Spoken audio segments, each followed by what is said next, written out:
Committee staff, are we ready? Thank you very much. Good morning, everyone. I will go ahead and call the meeting of Ways and Means, the Sunday brunch edition, to order. Don't go there. Please call the roll. Assemblywoman Benitez Thompson. Here. Assemblyman Frierson. Assemblywoman Gorlow. Here. Assemblyman Haven. Assemblywoman Howdigy. Here. Assemblyman Levitt. Assemblywoman Miller. Assemblywoman Monroe Moreno. Here. Assemblywoman Peters. Here. Assemblyman Roberts. Here. Assemblywoman Titus. Assemblywoman Tolles. Here. Assemblyman Watts. Here. Chair Carlton. I am here. Thank you very much, committee members. We have a lot to get done today, a lot of different moving pieces. We will give first consideration to the bills that were rolled from yesterday. That's only fair. So just to let everyone in the room and who are listening out there, the bills that we did not get to yesterday were SB 185, 212, 287, and 347. Those will be the first four bills. If those aren't any of your bills and you don't want to be in this room, and I prefer you not to be in this room, if you would like to go wait someplace else, and then as we move forward, you can come on in. That makes room for other folks, and then we don't have to utilize an overflow room as much as possible. So with that, I think we can go ahead and begin. I realize it's Sunday, and I realize the Senate changed their dress code. I'd like everyone to know the Assembly did not change their dress code. Tomorrow's Monday, it's professional day. We go back to professional attire in the Assembly tomorrow. So I just want to make sure that's perfectly clear to folks that it's a work day, and that's what we're getting done. So with that, I believe the first bill that we're going to hear is SB 185. So we'll go ahead and open up the hearing on SB 185.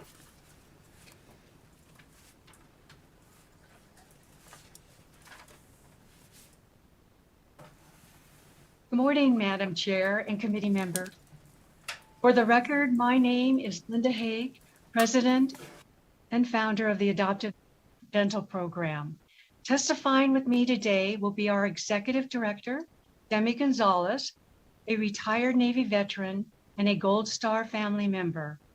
First, we would like to thank you for the opportunity to speak today in support of SB 185 and for the past 4 years of financial support to our low-income veterans and the Adoptive Vet Dental Program. Our mission is to provide critical dental care to our low-income veterans in dire need. And for the past 11 years, we've had the privilege of doing just that. But we've had incredible help from our volunteer dentists and specialists, grantors and donors, and most importantly, appropriation funds approved by you, our state legislators.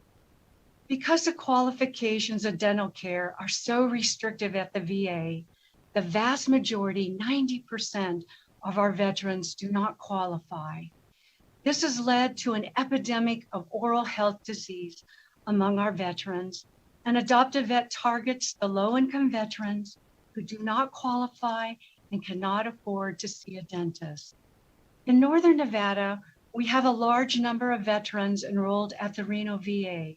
What we don't have is a school of dental medicine like UNLV in the South. There, veterans can go to the dental clinic 5 days a week for low-cost dental care, and once a month during the school year, low-income veterans can go to the Sergeant Clint Farron Clinic for dental care at no cost. This clinic can accommodate approximately 65 veterans at one time. So in Northern and Central Nevada, Adoptive Vet becomes the only viable option for our low-income veterans to receive no-cost dental care. We are their last hope of ever receiving dental treatment. I would like to point out at this time that 98% of all our referrals come from the VA, but we receive no financial assistance from them. Despite these challenges, we are excited to report our program successes since 2010. We have provided dental care to 1,377 low-income veterans who have received full restoration and/or emergency treatment. This includes 229 veterans living in the rural areas, and 71 women veterans, two of our most underserved veteran populations.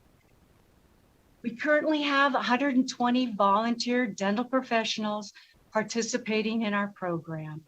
To date, our dentists and specialists have donated over $7 million in dental services to our veterans in 14 counties of northern and central Nevada. We simply would not be able to have this program without their generosity, compassion, and commitment. Because our community dentists could not keep up with the demand of veterans needing dental care, Adopt-A-Vet started a veteran dental clinic at Truckee Meadows Community College in 2017. This allows us to keep our wait list down to around 100 veterans, which is more manageable and reduces the veterans' wait time. The clinic is an open environment setting, which is better suited for our severe PTSD military sexual trauma veterans, as well as some of our other veterans. Now I would like to turn it over to Demi Gonzalez. Thank you very much. And if we could keep the comments brief and to the fiscal note, please. Thank you. Good morning, Madam Chair and committee members. For the record, my name is Demi Gonzalez. I am the Executive Director for the Adopt-A-Vet Dental Program. Program successes from July 1st, 2019 to March 31st, 2021. AAVD completed 174 veteran cases with full restoration and 45 emergencies despite the dental clinic being shut down for 5 months in 2019 for reconstruction. And then both the clinic and the community dental offices closed for 3 months due to COVID-19 from March 11, 2020 to June 24, 2020. Although COVID added several new restrictions and protocols for our dental clinic and community dental offices limiting production, AAVD is now on track to surpass pro-COVID numbers in spite of all these additional requirements. AAVD volunteer dental providers have completed 219 veteran cases and have donated over $1,120,029 in dental services for our veterans. AAVD completed dental care for 21 women veterans and 25 veterans living in rural areas, surpassing our promise to the state last session to reach out to 15 more veterans for each of these underserved veteran populations. After years of research and development, I know that I personally have talked to many legislators on Zoom, and part of the questions that we always receive is why aren't we in the South? I'm happy to tell you today that because of the different program management things that we've done this past fiscal year, we are now, as of July 1st, 2021, going to be a full Nevada program. This isn't only going to be in the north, it is actually going to be a whole Nevada program. So as of July 1st, 2021, we will be in Las Vegas in the southern area, and we'll be starting the program there as well. Thank you very much. Just a moment. All right, thank you. With that, committee members, if I remember correctly, I think the first year we funded this was 2017, and then we funded it again in 19, and the original funding came through was it through Ways and Means, or did it start in the Senate? I can't remember, but anyway, we've done it twice, and this particular request came through an interim committee request, if I understand correctly. Is that true? If you could confirm on the record, please. Chair Carlton, yes, it did come through Senate Finance. But was it a request from one of the interim committees that this be sent to Senate Finance? Yes. And which adults with special needs. Okay, thank you. I just wanted to make sure we had a correct record that this was work done during the interim, and then an interim committee submitted it to Senate Finance, and that's why it's here today. All right. So with that, committee members, are there any questions on the program or the appropriation at this time? Not seeing any questions from any committee members. You guys did a great job presenting it. Thank you for all the data. And very pleased to hear that you will be moving into Southern Nevada to deal with some of the issues there. I know we've talked about that for a bit. So with that, this is the hearing for SB 185. I'm going to go ahead and open it up. Is there anyone in the room in support of SB 185? Seeing none. Anyone on Zoom? Seeing none. Broadcast services, do we have anyone on the phone line in support of SB 185? If you would like to testify in support on SB 185, please press *9 now to take your place in the queue.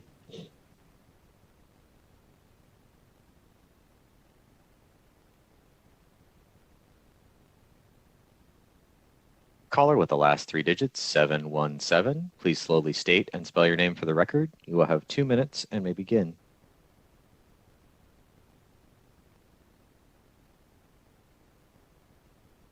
Caller 717, please press *6 to unmute.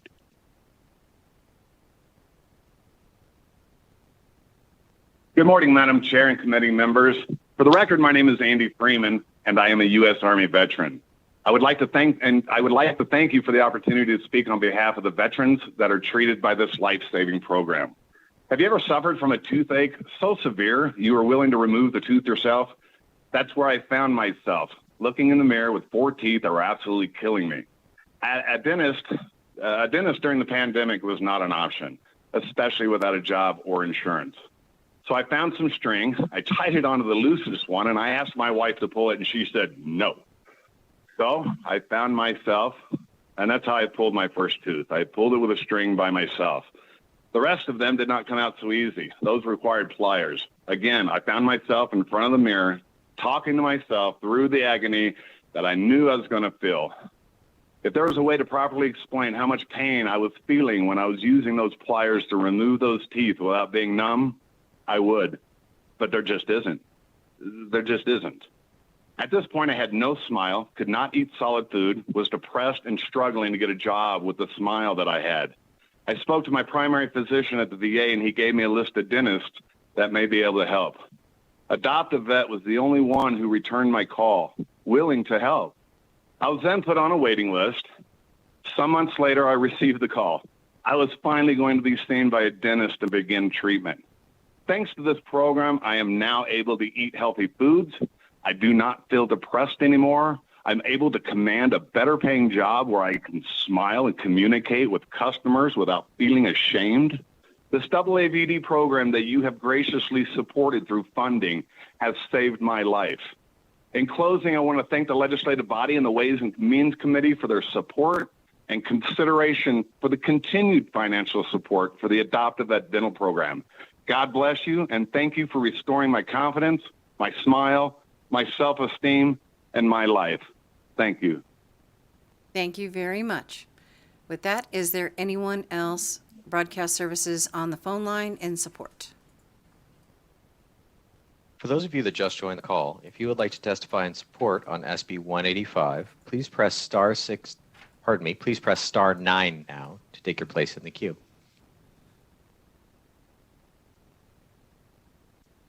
Chair, we have no more callers in support. Thank you very much. Anyone in opposition in the room?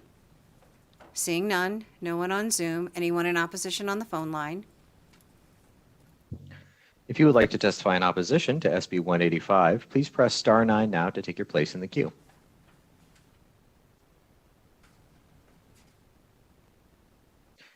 Chair, we have no callers on the line in opposition. Thank you very much. Anyone in neutral in the room? Seeing none. No one on Zoom. Anyone in neutral on the phone line, please? If you would like to testify in neutral on SB 185, please press *9 now to take your place in the queue.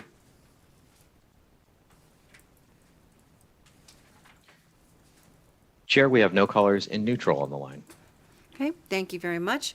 With that, I don't believe we need any closing comments. Thank you both for being available on a Sunday morning, almost afternoon. But we have to get things done in the next couple days, so we appreciate you being available. With that, I'm going to go ahead and close the hearing on SB 185.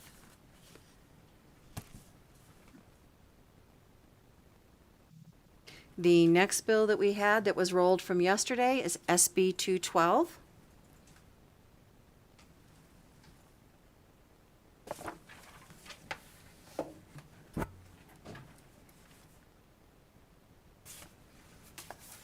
Good morning, Senator. Please proceed. Good morning, barely, Chair Carlton and members of the Ways and Means Committee. My name is Dallas Harris. I represent Senate District 11, and I'm here to present Senate Bill 212 for you all today. I have a long version and a short version. I'd like the shorter than short version, please. Thank you. Happy to deliver, Madam Chair.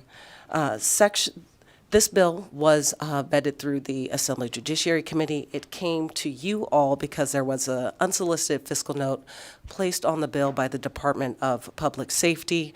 They have confirmed that Section 7, subsection 3, removes their fiscal note, and so there is no longer any fiscal impact. Thank you, Senator, very much. Do we have an email or something confirming that? Thank you for the question, Chair Carlton. Yes, I forwarded an email to committee staff, which was a chain discussion between the Department of Public Safety and the Senate fiscal staff. And it's not in my notes, but if it went there, we just need to confirm on the record that it's been taken care of. So I'll let Ms. Kaufman go from there. Ms. Kaufman.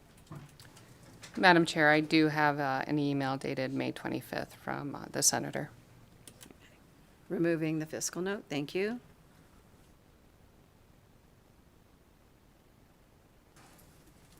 Thank you very much. So with that, committee members, are there any questions of the senator at this time? Not seeing any. Thank you very much. Excellent job. That's the way we like to do it. So with that, this is the hearing for SB 212. I'll go ahead and open it up. Is there anyone in the room in support of SB 212? Good morning, Chair and members of the committee. For the record, my name is Christine Saunders, and I'm the Policy Director with Progressive Leadership Alliance in Nevada. We support this bill. Thank you. Excellent job. Thank you. Anyone else in the room in support? Seeing none. Anyone on Zoom? Seeing no one. Broadcast services, anyone on the phone line in support of SB 212? If you would like to testify in support on SB 212, please press star 9 now to take your place in the queue. Chair, we have no callers in support on the line. Thank you very much. Do we have anyone in opposition in the room? Seeing none, no one on Zoom. Is there any opposition on the phone line?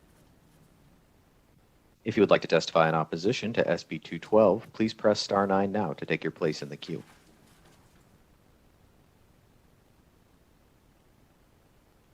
Chair, we have no callers in opposition on the line. And thank you very much. And neutral, is there any neutral in the room? Not seeing any neutral, no one on Zoom. Any neutral on the phone line, please? If you would like to testify in neutral on SB 212, please press star 9 now to take your place in the queue.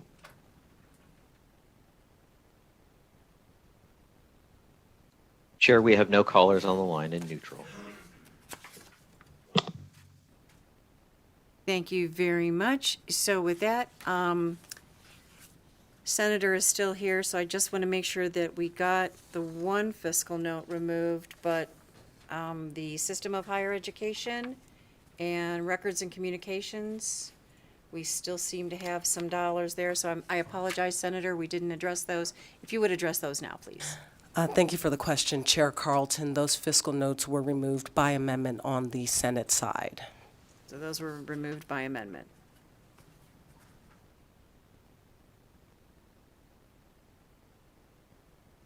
Just have to have a complete record. Thank you very much. I understand, Madam Chair. Thank you. Thank you. Yes, that is why it was not caught up in finance on the Senate side. Okay.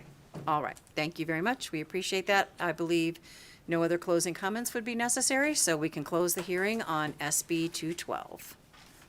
And then the next bill that we need to discuss this morning, committee, would be SB 287.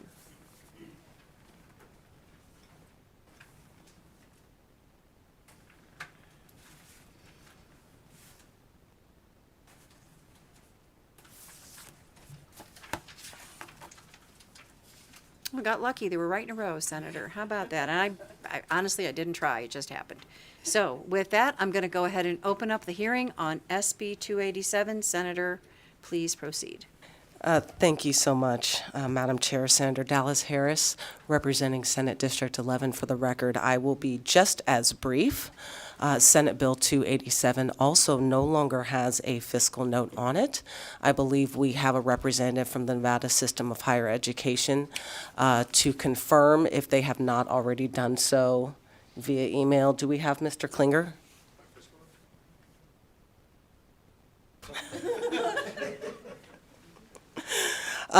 Would you mind stating that on the record? So I have Mr. Flores here who can confirm that with the amended version of the bill, there's no longer any fiscal impact. And Mr. Flores, please confirm it verbally, but then please do follow up with an email. We need a paper document to follow the file. Thank you. Michael Flores with the University of Nevada, Reno, and I'll make sure we forward the email and I think the paperwork that's been done on this, but we have removed our fiscal note from this SB 287. Thank you. Okay, thank you very much, Mr. Flores. So, there we go. Mr. Hardy, comments? Yes, thank you, Madam Chair, members of the committee. Warren Hardy, representing the Council for a Better Nevada. I would just be remiss if I didn't take the opportunity to express my appreciation to Chancellor Rose, to Dr. Whitfield from UNLV, and to President Sandoval from UNR for helping us work through this so that UNLV can be on an equal footing with regard to these grants and other things that the rest of the state is. So thank you, Madam Chair, and I appreciate your time. Thank you, Mr. Hardy. Appreciate it. So with that, committee members, any questions of Senator Harris or former Senator Hardy? Seeing none, no questions. Guys did great. Thank you, Ms. Schaefer, for being available. We appreciate that. So with that, this is the hearing for SB 287. Is there anyone in the room in support of SB 287? Thank you very much. Ms. Newby? Good morning, Madam Chairwoman and members of the Assembly Ways and Means Committee. My name is Saber Newby, representing the University of Nevada, Las Vegas, in support of this bill. I did send you each an email several days ago with letters of support from local elected officials in Southern Nevada. Those have been uploaded into the system in Nellis, and UNLV is in strong support of this bill and looking forward to working with UNR going forward. Thank you. Thank you very much, Mr. Muradkin. Good morning, Chair Carlton, members of the committee. Paul Muradkin with the Vegas Chamber. The Chamber is also in support of SB 287. We appreciate the work that has been done by Senator Harris and the stakeholders.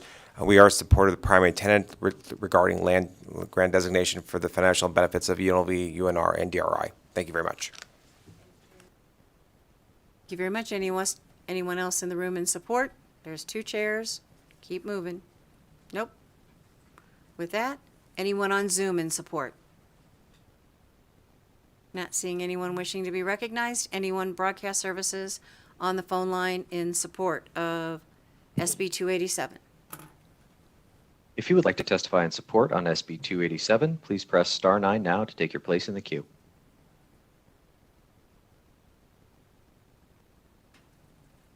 Chair, we have no callers on the line in support.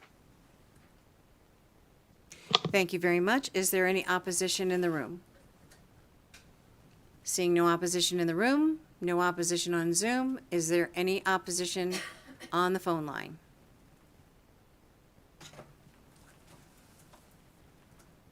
If you would like to testify in opposition to SB 287, please press star 9 now to take your place in the queue.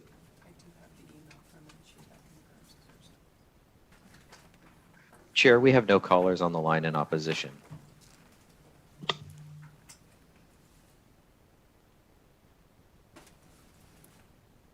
Thank you very much. With that, we'll go to neutral. Is there anyone in the room in neutral?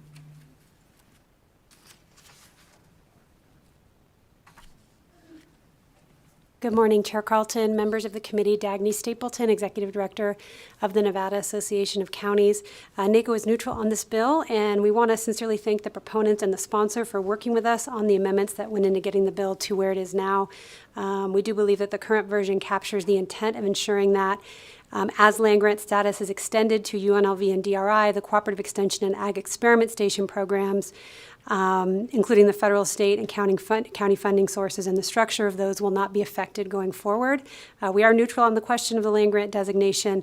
The concern of county governments in this bill is solely regarding the extension program and the funding for that program, which is primarily county funding. Thank you.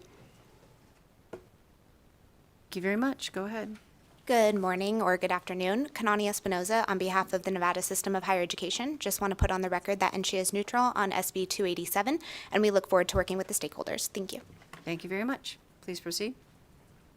Madam Chair, members of the committee, Tracy Bauer with the Desert Research Institute. DRI is neutral on SB 287, and we also look forward to working with our colleagues at UNLV and UNR. Thank you. Thank you very much. Mr. Flores. Michael Flores on behalf of the University of Nevada, Reno. We are neutral. We're originally in opposition to this bill, the way it was introduced, and really want to thank Senator Dallas Harris for working with us on the amendment. We wanted to make sure we were able to keep our programs harmless and be able to continue the great work we're doing throughout the state, and that's why we're neutral. But thank you. Thank you very much. So with that, is there anyone in neutral on Zoom? Seeing no one wishing to be recognized on Zoom, is there anyone in neutral on the phone line? If you would like to testify in neutral on SB 287, please press star 9 now to take your place in the queue.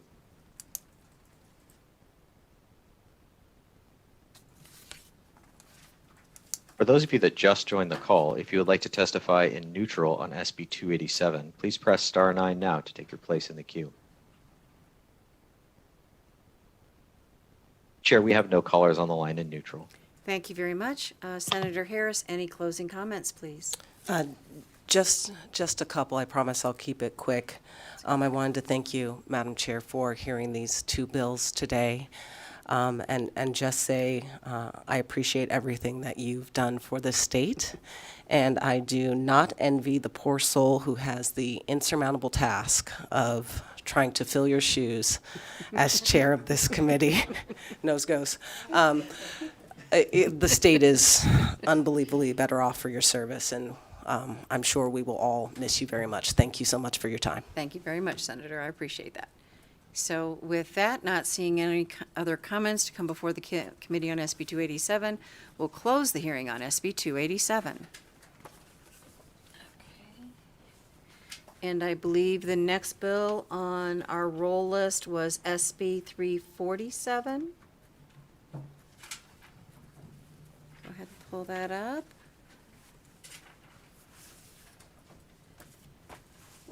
Good morning, Senator. Good morning, Ms. Torres. Who would like to, we'll go ahead and open up the hearing on SB 347. Please proceed. Thank you so much. Melanie Scheibel for the record. I am the state senator from District 9 in the southwest part of the Las Vegas Valley, and I am pleased to present SB 347 to you today alongside my co-sponsor, Assemblywoman Selena Torres. And SB 347 will help improve our response to sexual assault on college campuses and prevent sexual assault on college campuses. We have worked very long and very hard on this bill to get the language to a place where there is no longer any fiscal impact. We have members or representatives from NCHEA here to confirm that, and I am working on confirming that with the Attorney General's office right now. In addition, from a technical perspective, we are requesting a small amendment to capture some changes that were inadvertently not made on the Senate side, but that reflect the negotiations between all of the stakeholders. And we have sent that to your staff, and I hope that we'll be able to circulate that to the committee.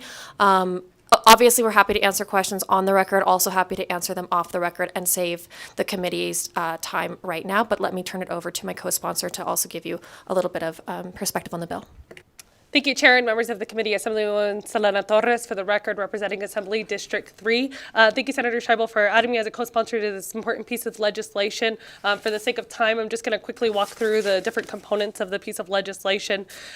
This piece of legislation will help us understand the scope of sexual violence on college campuses, create uniform policies on sexual misconduct, ensure better use of community resources in coordination with local programs regarding sexual violence, and our response provides more support to victims and other involved parties, and it allows for expanded training and awareness for personnel and students. So I'm excited to be a sponsor of this piece of legislation. I urge the committee's support. you very much, Ms. Torres. I'm trying to make sure that the amendment that was mentioned was not in my file, but that doesn't mean it doesn't exist. Ms. Kaufman has a copy. Other committee members, do you have copies of the proposed amendment? Assemblywoman Salinas Torres, for the record, I believe that I might have sent it to the wrong person, so I'll go ahead and take responsibility. I apologize. So I sent it to Ms. Kaufman yesterday, but we also recently just resent it to the committee manager, so I believe that they're resending it out. But they are just technical changes, and then just language that strikes out the coordination between the task force and the Attorney General's office, so that it's completely under the office of the Nevada System of Higher Education. Okay, we're going to need to get that, make sure folks have a copy of it. And so this is it? Yep. That is the conceptual. We also have a mock-up of it. Okay. I'll resend it right now. Who would you like me to send it to? Committee staff, please.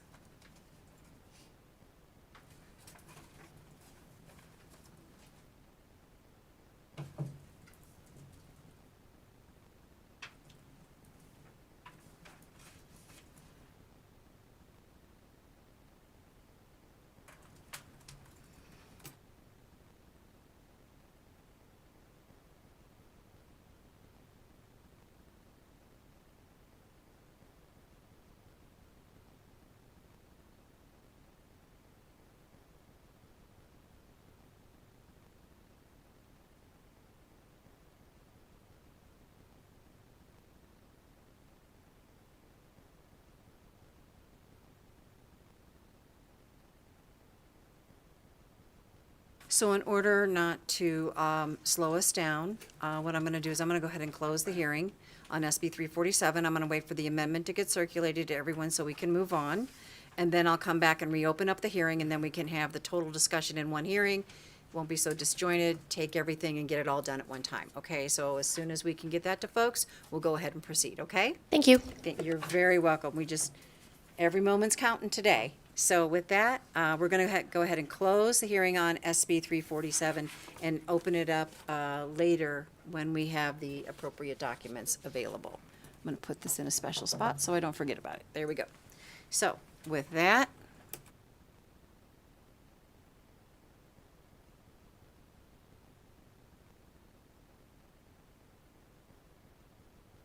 I think I'd like to just start at the top to be able to try to keep some order to it so we know where we are. I'd like to go ahead and open up the hearing on SB 24. Do we have someone available on SB 24?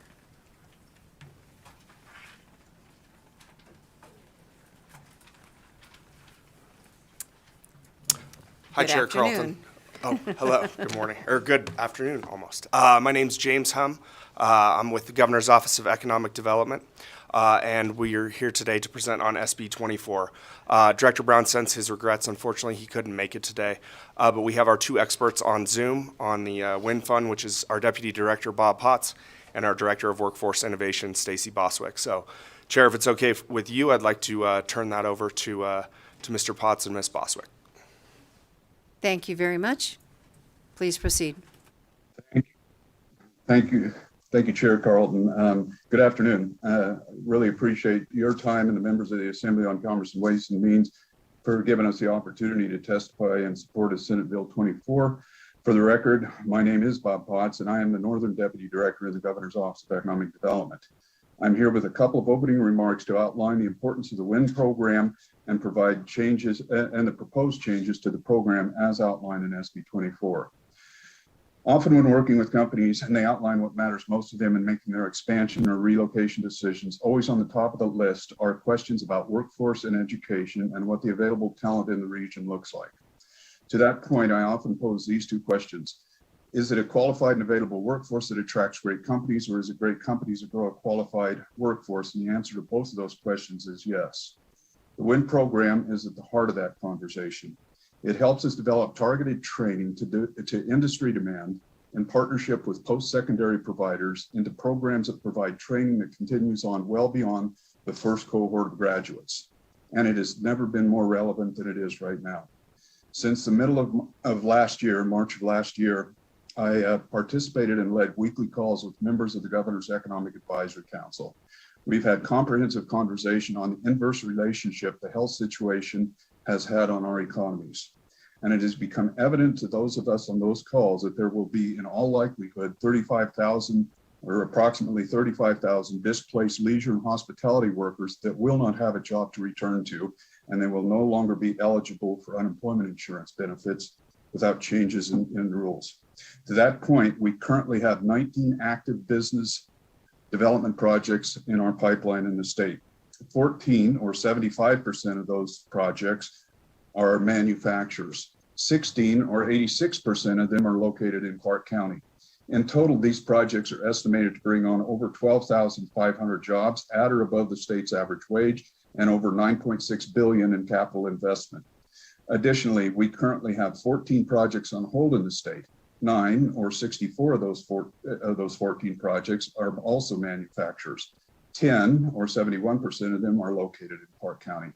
These projects are estimated to bring on an additional 8,400 jobs with an average wage of $25 an hour or higher and over $1.9 billion in capital investment. And again, they are on hold because they're working through their due diligence, so we expect CapEx to go higher than that.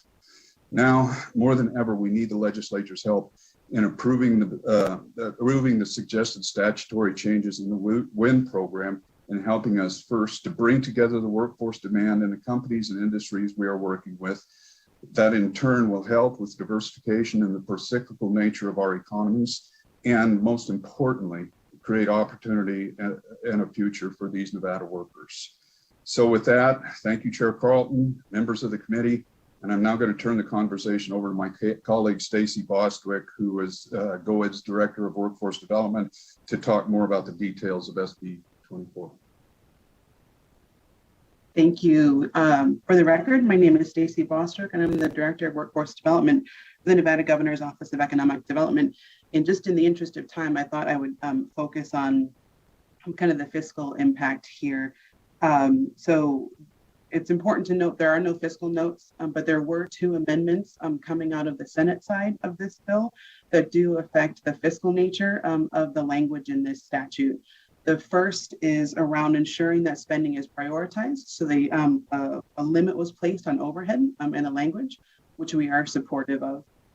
And the second one, of course, is the language at the end of this bill regarding reversion. And so there was language added, removing that reversion requirement to afford us some business continuity so we can entertain projects that we haven't been able to entertain before and give us some flexibility in projects no matter where they come to us in the biennium.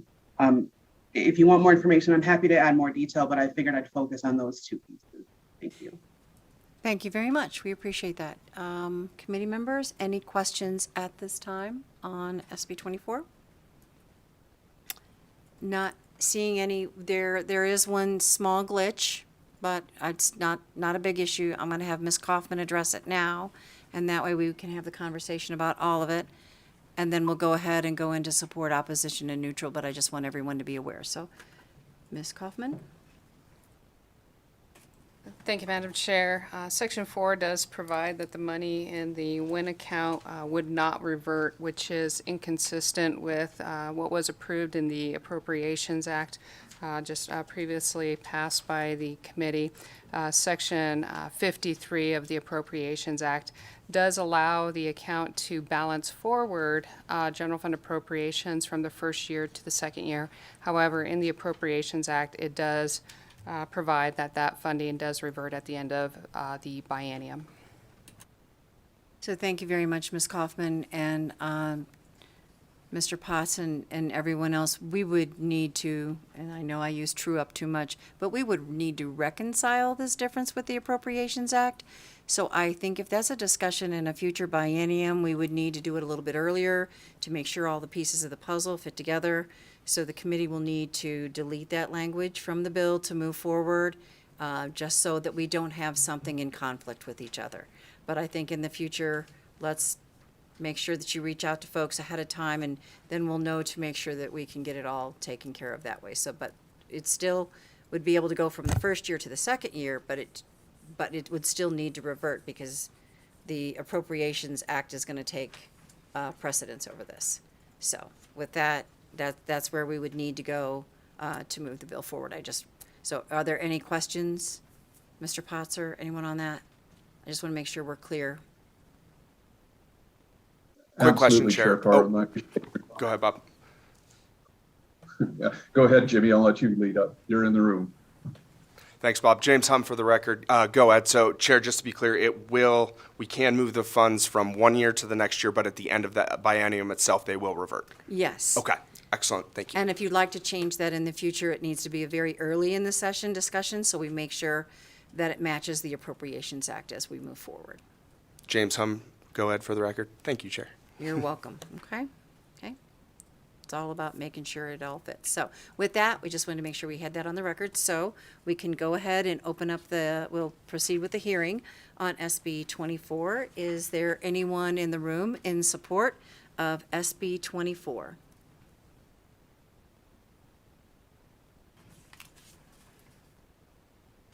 Good morning, Chair Carlton and members of the committee. For the record, Dylan Keith with the Vegas Chamber. We are in strong support of SB 24 for the economic and workforce development opportunities that it presents, and we strongly urge your support. Thank you very much. Thank you very much.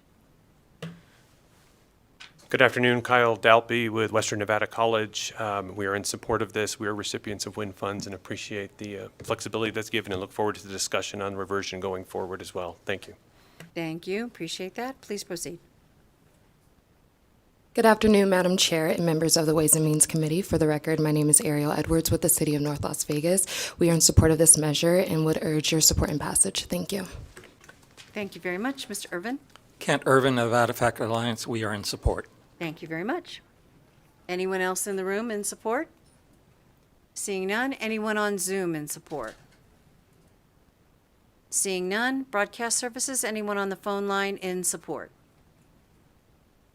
If you would like to testify in support on SB 24, please press star 9 now to take your place in the queue.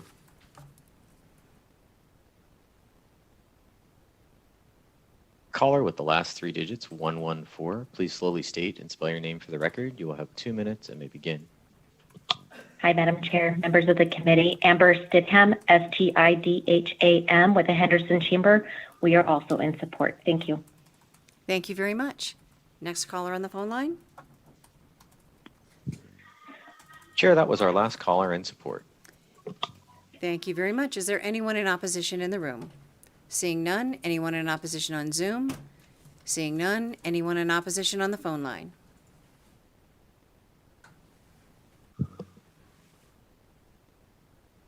If you would like to testify in opposition to SB 24, please press star 9 now to take your place in the queue.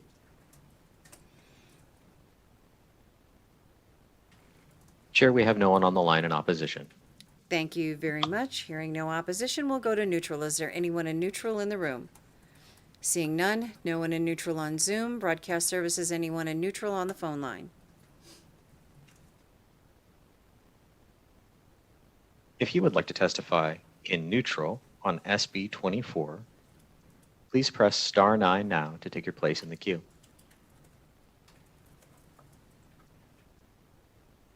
Chair, we have no one on the line to testify in neutral. Thank you very much. So I believe with that, we can go, unless there's any closing comments. I don't believe there needs to be. Thank you very much. So with that, I'll go ahead and close the hearing on SB 24. And committee, the next bill listed on our agenda is SB 27. And to those listening, waiting to come in the room, we plan on trying to stick to the order on the agenda as much as possible. So with that, good morning. Ms. Ebert, please proceed. Good, happy Sunday morning, Madam Chair, Madam Vice Chair. For the record, my name is Joan Ebert. I serve as the State Superintendent of Public Instruction. Today, I'm presenting Senate Bill 27 to you. There are 3 main components of this bill. First is teacher licensing. We did work with DPS, as well as the FBI to come in alignment with federal compliance. The second piece, there are several moving pieces, as you know, with the pupil-centered funding plan. So those items were addressed also in Senate Finance. And then the third piece is to come in alignment with the federal requirements and also to provide more direct support and services with the compact that our schools and students do with parents. So those are the three large components of this bill. More than happy to dive deeper in any other pieces you may have. Thank you for your consideration.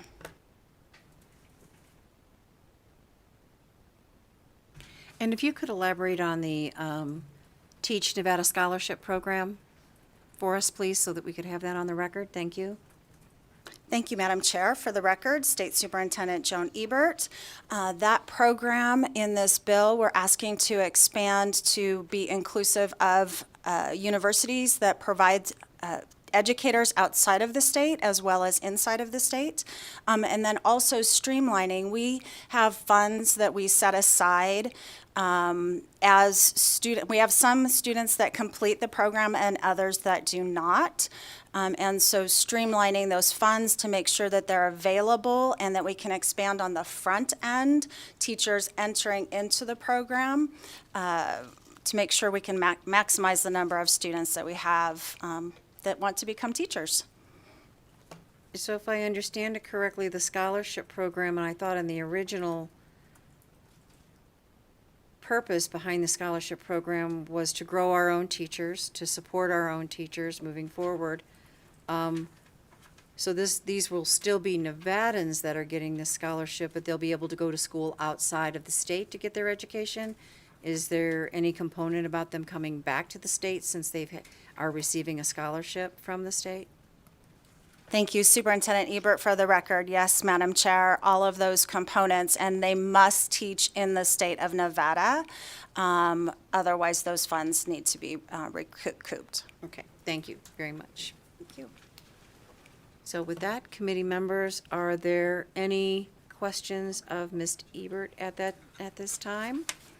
I see that the fiscal impacts to Washoe and White Pine have been removed. We don't actually fund them, but we always want to be aware of impacts that the downstream effects of bills. So those have been removed. Madam Chair, yes, that is correct. All fiscal notes have been removed. Thank you very much, Ms. Ebert. Ms. Miller? On that.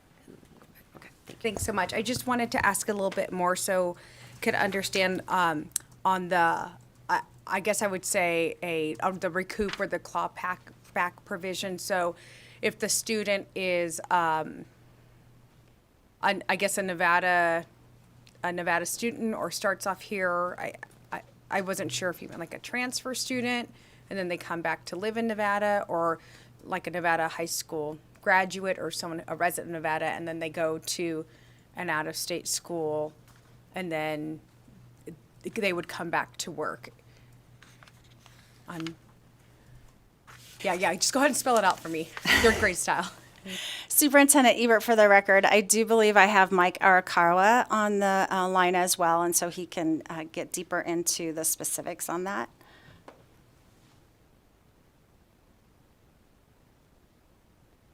On Zoom? Thank you, There he is. Thank you, Superintendent Mike Arakawa, NDE, for the record. The intent here is to expand the options available to individuals looking to get a license to teach in Nevada, to allow them to attend schools out of state if need be. So of the different scenarios that you tossed out there, as far as people transferring to another school, whatever the case, people graduating high school in Nevada and then choosing to go to school outside the state to get their teaching degree, yeah, any of those would apply in this situation as far as being eligible for the scholarship. Follow up? Yeah, and so on the recoup provisions, and just because, having worked with legislation, on the witchy side of the program, if students don't complete the requirement to come back and serve a certain number of years, then depending on which licensing are, depending on that, then they have to pay that back. And so that's typically ends up being, although we're changing the law, hopefully here in the next couple of days, although we're changing the law, if you look at the number of kind of the debts that are owed to the state, you do see those pop up on there. and the state hasn't been ever really kind of terribly successful in recouping those dollars. So I would just kind of leave that for food for thought, that if you tend to have to be really heavy-handed in that recouping, but then those are also people too that if they don't pay it back, their name goes on the list as, having, like most licenses, not, bad debt with the state, and that whole process kind of plays out. So I just want to make sure that there's been some thought to how that looks for those who I guess don't come back, and then if they did come back in some time frame, they might have some cleanup to do, with those recouping of dollars.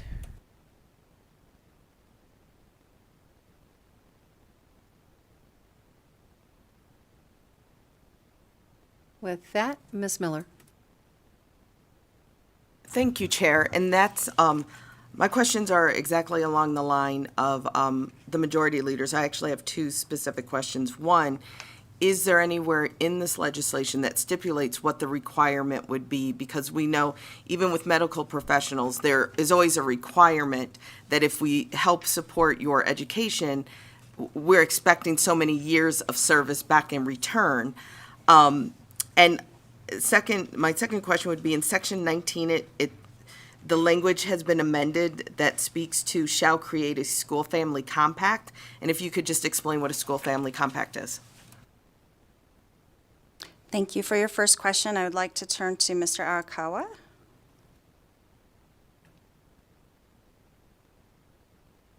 Thank you, Superintendent Mike Arakawa, NDE, for the record.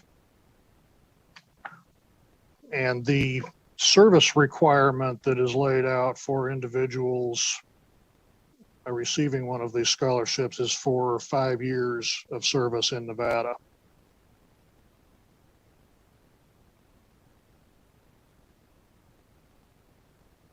Any follow-up? Ms. Miller? And 3 of those must be in a low-income school. Thank you, Chair. And thank you for that response. And can you point to the section in the legislation that it is, because I seem to be missing it? But also, secondly, explain what a school family compact is. Thank you, Madam Chair. Thank you, Assemblywoman Miller, for the question. So a school family compact, we know that when parents are involved with their child's education and have strong communication with the teacher, with the educator, such as yourself, our students are successful. We have as a state, have had this on the books for quite a while, as well as the federal government. What this bill is proposing is that we actually move what was in legislation was more of a top-down, that the State Department of Education was to develop the form and then push it out to the schools. What we're doing is we're following best practices that have evolved over time, where actually the school district, the schools themselves, develop. They still have to be in compliance with all of the components that are, if you turn to page 16 in the bill, so all of those components must still be there, but it's developed locally where the parents and the school district and the children live, and they still report up to the State Board of Education and the department. So the shift is not to do away with the compact, it's just to shift and build it from those that are affected by it and build it locally, and then reporting that information up in alignment with State Board of Education and federal compliance.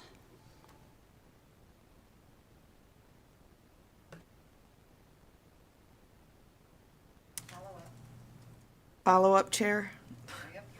Okay, thank you, Chair. I think I'm still unclear on this being in the bill as related to students that are receiving scholarships. But I can save that for off. So I guess with that being said, it sounds like we're trying to grow our own here in Nevada. So again, it would be it's interesting, the concept of then paying for students to go out of state to return. I guess I'm trying to see that connection. And also if maybe legal could point to where in the bill it says that there's a requirement of 5 years of service with 3 or 4 in Title I schools.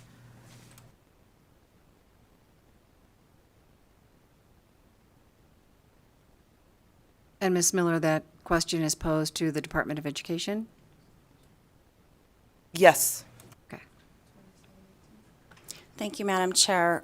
So the first part of your question in regard to the time with the Teach Nevada scholarship is not addressed in this bill. That was not any component that we were wishing to change. So that I would need to ask for assistance to where it specifically is in statute. It is not in this bill, number one. Number two, on the, your second question, we were doing the compact and then we were doing the Teach Nevada scholarship, so I apologize. Superintendent, the next question was, where does it say in the legislation the requirement of service for the students that become teachers who did receive the scholarship? So I would need to defer to your legal counsel. It is not addressed in this bill, but it is part of the process for Teach Nevada scholarship. What we would need to do is, Ms. Ebert, if you could have someone from the Department of Ed share that information with us. Ways and Means does not have legal counsel that sits with us. I've got a speaker that's a lawyer, but this isn't his world. So, do we have someone on Zoom that can address that?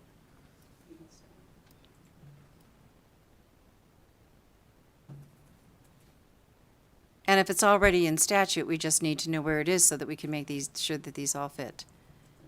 Mr. Fernley, thanks for helping us out this morning. No problem.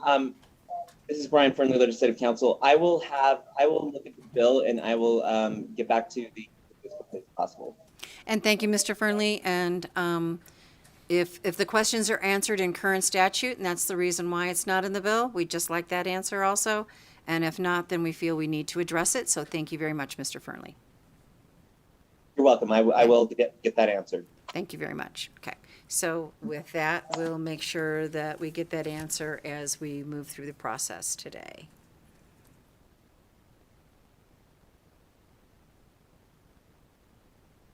Let me make sure I have a note. Okay. All righty. Any other questions from the committee at this time? Seeing none, thank you very much. Appreciate that. So this is the hearing on SB 27. I'm going to go ahead and open it up. Is there anyone here in support of SB 27?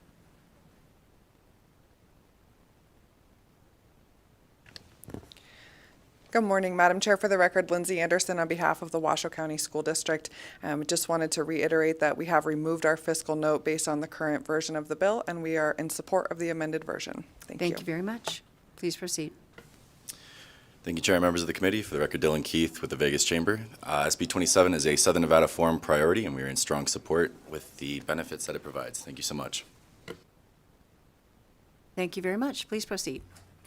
Thank you, Chair Carlton, members of the committee. For the record, Leonardo Benavides with the Clark County School District. Just putting it on the record that CCSD is in support of SB 27. Thank you.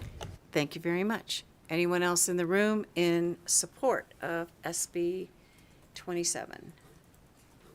Seeing none, I'll go to Zoom. Anyone on Zoom? Seeing no one on Zoom, anyone on the phone line? If you would like to testify in support on SB 27, please press *9 now to take your place in the queue.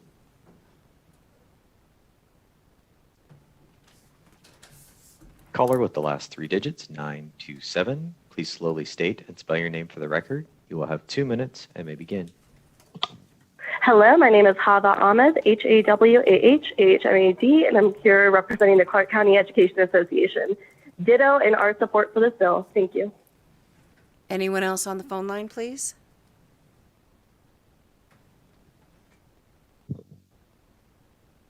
Caller with the last 3 digits, 692. Please slowly state and spell your name for the record. You have 2 minutes and may begin. Thank you, and good morning, Madam Chair and members of the committee. For the record, my name is Mary Przynski, MaryPierczynski, representing Nevada Association of School Superintendents, and we are in support of the bill. Thank you. Thank you very much. So with that, anyone else on the phone line?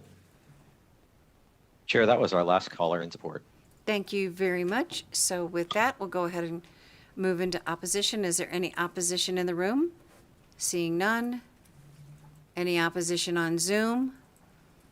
Seeing none. Any opposition on the phone line? If you would like to testify in opposition to SB 27, please press star 9 now to take your place in the queue. Chair, we have no callers on the line in opposition. Thank you very much. So with that, we'll go to neutral. Any neutral in the room? Seeing none. Any neutral on Zoom? Seeing none. Any neutral on the phone line, please? If you would like to testify neutral on SB 27, please press star 9 now to take your place in the queue. Chair, we have no callers on the line in neutral. Thank you very much. And Mr. Fernley is an overachiever, so if I could have Mr. Fernley back on Zoom, please.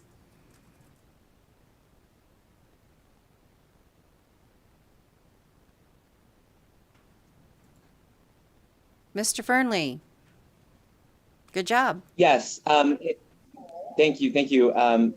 The answer to the question is that 5-year requirement is in existing law.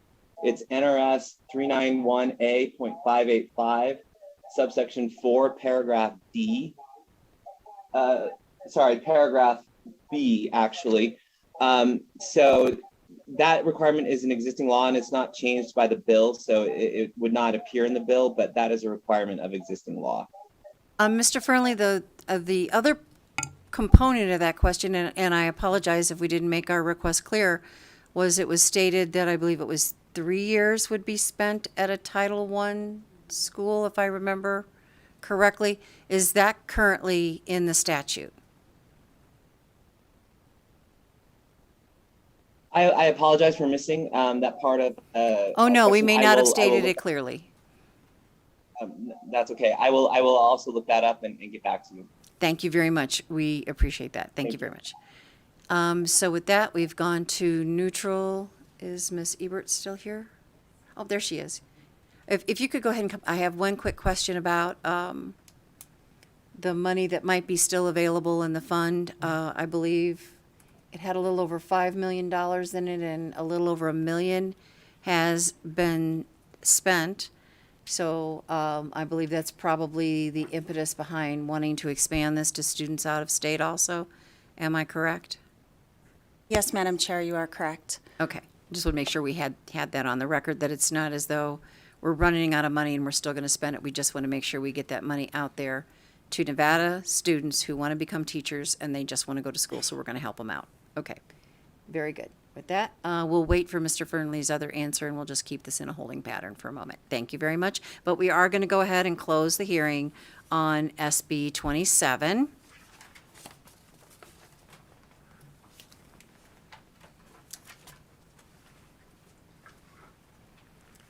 And I believe we have our information that we need, so let's go ahead and open up the hearing on SB 347, and I'll invite the Senator and the Assemblywoman back to the table, and I believe the amendment has been uploaded. Are there paper copies? Please pass them out to make sure everyone is aware. Give us just a moment, and we'll go from there. Thank you.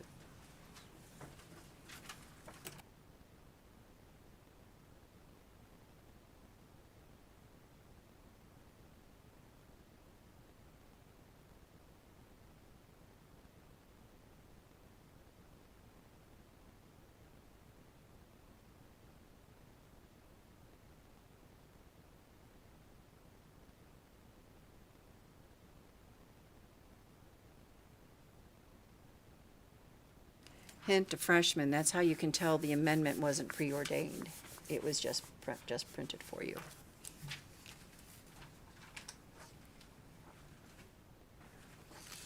We'll let everybody get it, and then we'll ask the senator and assemblywoman to walk us through the amendment very briefly.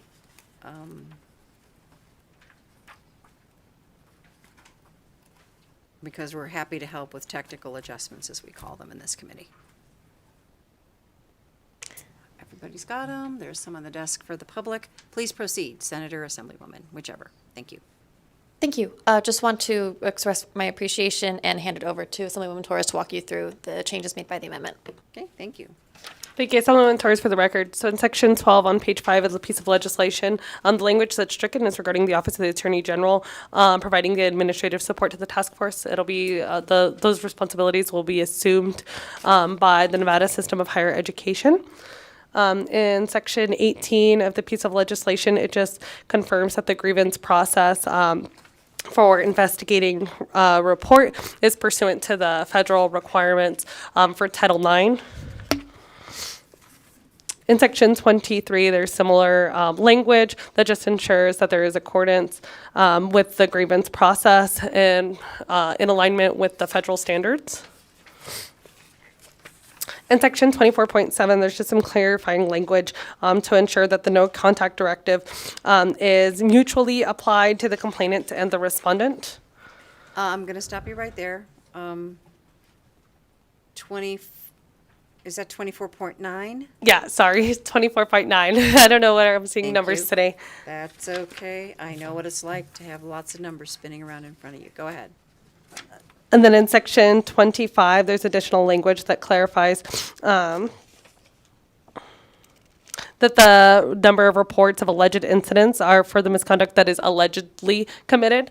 Additionally, there is language in there that just ensures that the information contained in the report must be available and disaggregated for students by students and employees.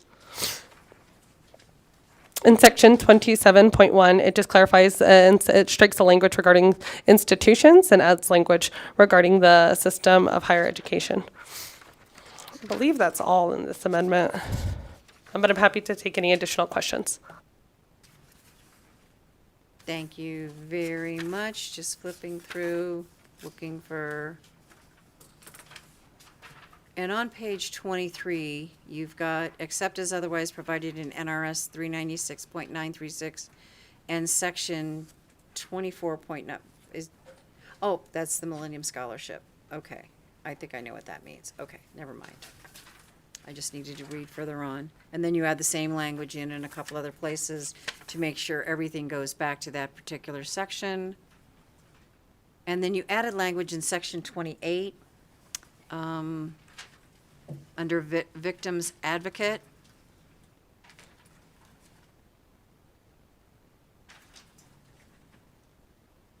And that's just to update the definition, if I read that correctly? That's a little choice for the record. Yes, that's correct, Chair.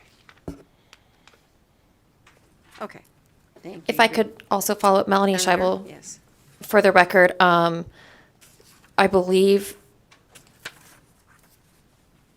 in section 28, your committee may appreciate that that amendment, that language allows us to seek federal funding for the victim advocates.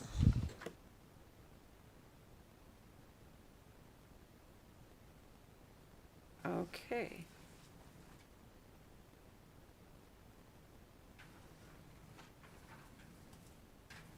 Okay, thank you very much. So committee members, are there any questions of the Senator or Assemblywoman at this time in relationship to the mock-up amendment that's been provided, 3468 to Senate Bill 347?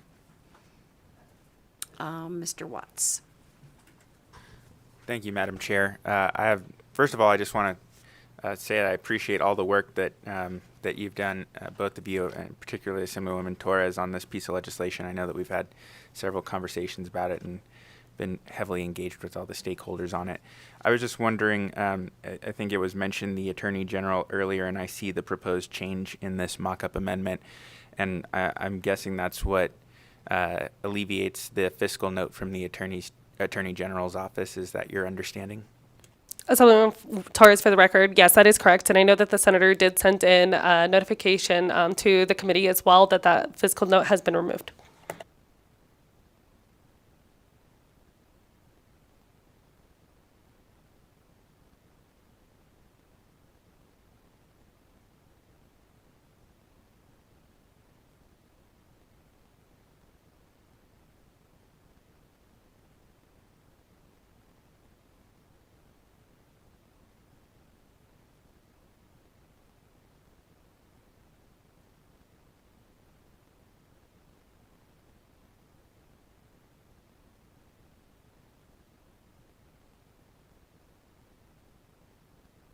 Committee members, any other questions at this time?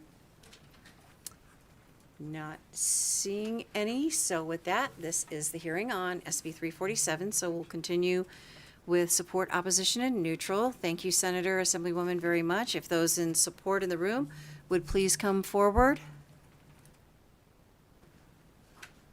And the testimony will be with the proposed amendment included as some of the changes. So please introduce yourself and proceed. Thank you. Good afternoon. Kanani Espinoza on behalf of the Nevada System of Higher Education. First, we'd like to sincerely thank Senator Scheibel and Assemblywoman Torres for working with us on this piece of legislation. And she put together a Title IX team to come up with the proposed amendment and a previous amendment introduced in Senate Finance. And as it stands, we really appreciate the safety of our students and hope that you support the bill. Thank you. Thank you very much. Please proceed. Good morning, Madam Chair and members of the committee. My name is Sarah Adler with Silver State Government Relations. Today, proud to represent the Nevada Coalition to End Domestic and Sexual Violence. The coalition simply wants to thank the Senator and the Assemblywoman and let you know that the coalition has worked with campus advocates and with students with the Every Voice Coalition. These concerns presented in the bill are real. This bill establishes an important framework, and we support it completely. Thank you very much. Thank you. Mr. Flores? Michael Flores on behalf of the University of Nevada, Reno. This is a very important issue for our campus community, and I just want to thank the bill sponsors, and we are in full support. Thank you. Thank you very much. Mr. Irvin? Kent Irvin, Nevada Faculty Alliance. We are in support. I'd like to thank Senator Scheibel and Assemblywoman Torres for reaching out to all the stakeholders. And on a personal note, in my classes, there's been, over the last few years, an uptick in students coming to me with various kinds of issues, and we as faculty need all the support we can get to figure out how to get them to the right resources and to handle the situation so they don't fall through the cracks. Thank you. Thank you, Mr. Irvin. Anyone else in the room in support? Seeing none, I'll go to Zoom for support. Anyone wishing to testify on Zoom? Seeing none, anyone on the phone line in support? If you would like to testify in support on SB 347, please press star 9 now to take your place in the queue.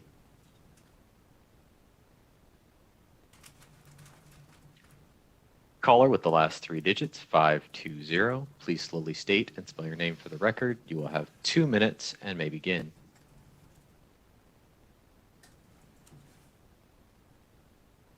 Caller 520, please press star 6 to unmute. Madam Chair, members of the committee, Anthony Ruiz, ANTHONYRUIZ with Nevada State College. Please consider us in strong support of SB 347 as amendment, and we'd like to thank Assemblywoman Torres and Senator Scheibel for working together on this important bill, and we ask for your support. Thank you. Thank you very much. Anyone else on the phone line in support? For those of you that just joined the call, if you would like to testify in support on SB 347, please press star 9 now to take your place in the queue. Chair, we have no more callers in support at this time. Thank you very much. With that, we will go to opposition. Is there any opposition in the room? Seeing none, any opposition on Zoom? Seeing none, any opposition on the phone line? If you would like to testify in opposition to SB 347, please press star 9 now to take your place in the queue.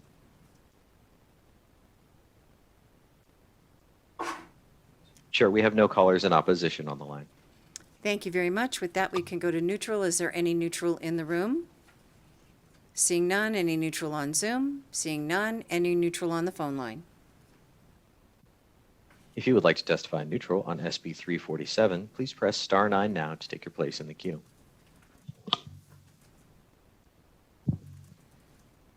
Chair, we have no callers in neutral.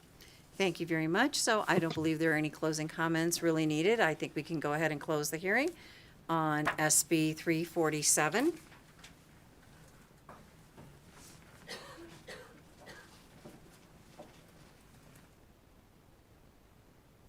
And I believe our next bill will be SB 68.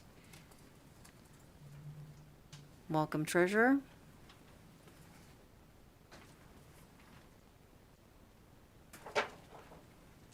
If you'd like to go ahead and proceed, welcome. Good afternoon, Chairwoman, members of the committee. SB 68 modernizes and, I'm Treasurer Conine for the record. SB 68 modernizes and strengthens Nevada's current investment statutes by increasing the impact of the Nevada Capital Investment Corporation on public school funding, ensuring greater participation from local school districts, and expanding the state's investment vehicles.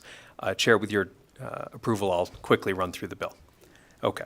Section 2 of the bill increases the transfer from the permanent school fund to the Nevada Capital Investment Corporation from $50 million to $75 million to generate additional funding for public schools. The Nevada Capital Investment Corporation is administered by the State Treasurer's Office and operates through the Silver State Opportunities Fund.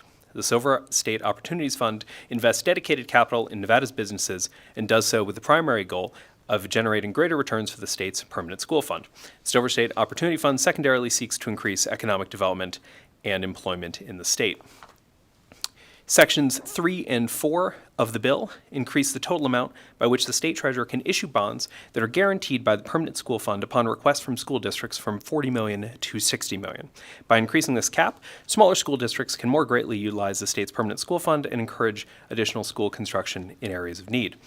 And finally, Section 1 of the bill allows the office to invest in reverse repurchase agreements.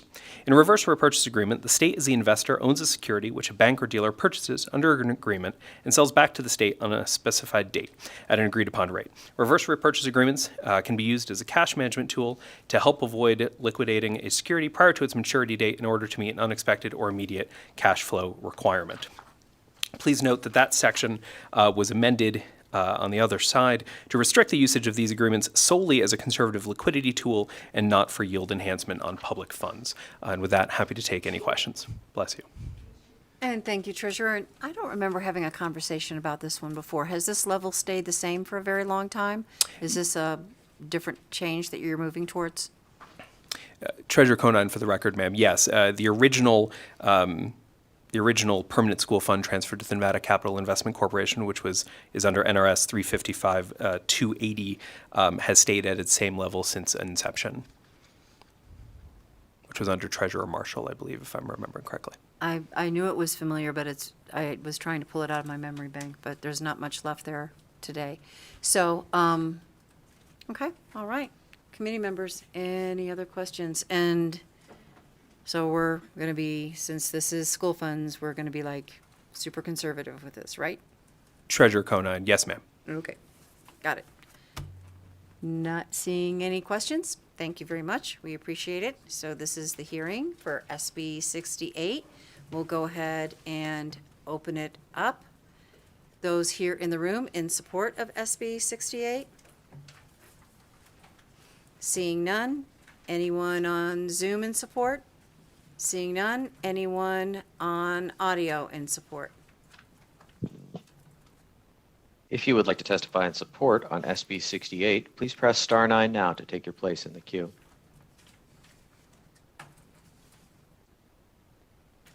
Chair, we have no callers on the line in support.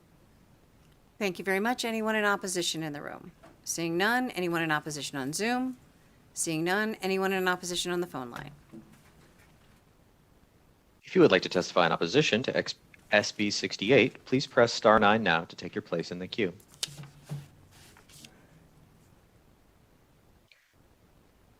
Chair, we have no callers in opposition at this time. Thank you very much. Anyone in neutral in the room? Seeing none. Anyone in neutral on Zoom? Seeing none. Anyone in neutral on the phone line? If you would like to testify in neutral on SB 68, please press star 9 now to take your place in the queue.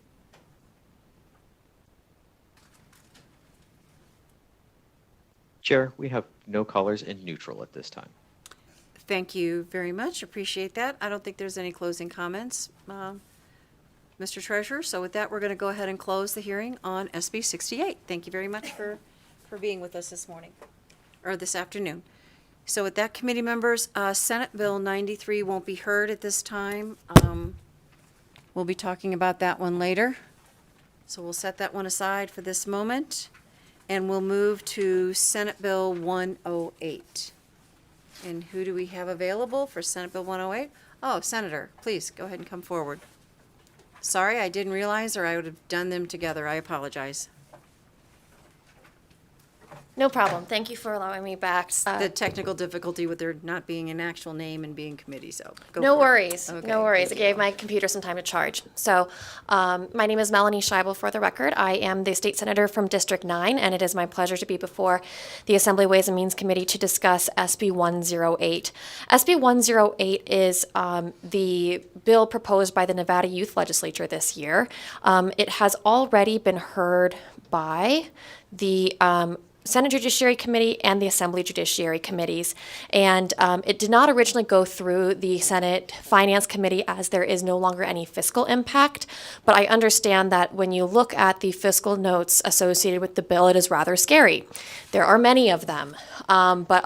First, I'd like to point out that many of them are zero, but then I'll also go through the ones that are not zero, and I can explain in a little bit more detail how they've been removed by going back just a step to explain what the bill does.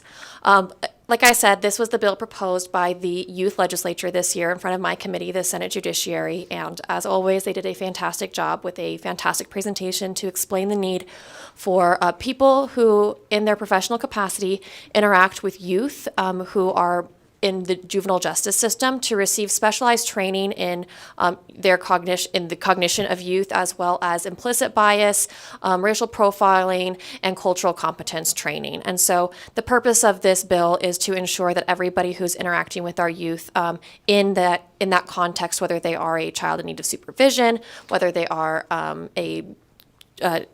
in the juvenile justice system or delinquency system, that those people have adequate training to interact appropriately with youth from all portions of our community. Originally, the bill required basically anybody who ever could or would come into contact with youth to have the training, but it has since been narrowed to ensure that we are only talking about people who are employed within an agency that deals specifically with youth, and only those people who are in those forward-facing positions. So we're talking about parole and probation officers, we're talking about school police officers, we're talking about counselors and social workers. We're not talking about secretaries and analysts or accountants or even attorneys if they are on the administrative side of the equation. I think I have with me today, I didn't get a chance to text her just before this hearing, but I think Bridget is here. Bridget Duffy is here to answer some questions, as well as Ross Armstrong from the Department of Child and Family Services. There is an additional amendment that we are requesting. I have spoken with the Majority Leader, Benitez Thompson, about the amendment. I don't know if you want me to go into that now or do that separate after I run through the bill. Majority Leader? Thank you so much. So what happened is we just realized in another bill that inadvertently a requirement to do background checks in one of the relevant divisions was omitted. And so this has been identified as a good place to clean up that, because it was an unintended error and we caught it. So you'll be seeing an amendment coming from legal soon that will clean up just something that's already been enrolled. Okay, thank you. So we will be holding this bill, SB 108, to wait for that amendment, and then we'll review the amendment and move forward from there. Perfect. May I ask a question? Sure. So I have gone through all of the fiscal notes on SB 108, and like I said, they were removed based on the amendments. Would you like me to reach out to every single local government that submitted a fiscal note, or would it be sufficient to have one person testify to the changes in the bill that would remove all of those agencies from the jurisdiction of the bill? I'll let staff answer that, but there is still one fiscal note that I see on here that is still applicable, is the $2,700 from the Department of Conservation. You missed the threshold by $700. If it was less than $2,000, we probably wouldn't have pulled it in. But since I don't believe we've received any documentation that anything has been removed, we would need to receive that documentation so that we can process the bill. All right, I will get right to work on it. Thank you very much. Thank we you. appreciate it. Got it. And as soon as we get it all, we'll go, and then we're waiting for that other amendment also. We'll put it all together and then we'll go from there. Okay? All right, I appreciate your patience. Thank you very much, Senator. We got it. Okay? So with that, this is the hearing on SB 108, so I'll go ahead and open it up for the hearing process. Are there other folks in the room here in support of SB 108? Not seeing anyone. Ms. Duffy, did you have comments this morning? Hi, good afternoon, Chair Carlton and members of the committee. I am Bridget Duffy, BRIGID, DUFFY, Chief of the Juvenile Division for the Clark County DA's office, and I am testifying in support of SB 108. I thank the youth legislatures for allowing me to participate. I think this bill will change the way our system looks at children, especially the addition of training around the adverse childhood experiences. The one thing that we surveyed sheriffs and police around the state, they never trained on how to deal with children who have had trauma in their life. And I think that will make a big difference in impacting our youth. So I appreciate it. I appreciate the opportunity to be here today. Thank you all for working on this holiday weekend. Thank you very much. Appreciate that. Is there anyone else on Zoom wishing to offer testimony in support? Seeing none. Broadcast Services, is there anyone on the phone line in support? If you would like to testify in support on SB 108, please press star 9 now to take your place in the queue.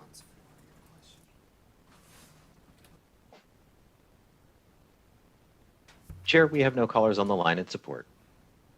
Thank you very much. So with that, we'll go to opposition. Is there anyone in opposition in the room? Seeing none. Is there anyone opposition on Zoom? Seeing no one wishing to be recognized, is there anyone in opposition on the phone line? If you would like to testify in opposition to SB 108, please press star 9 now to take your place in the queue. Chair, we have no callers on the line in opposition at this time. Thank you very much. We'll go to neutral. Is there any neutral in the room?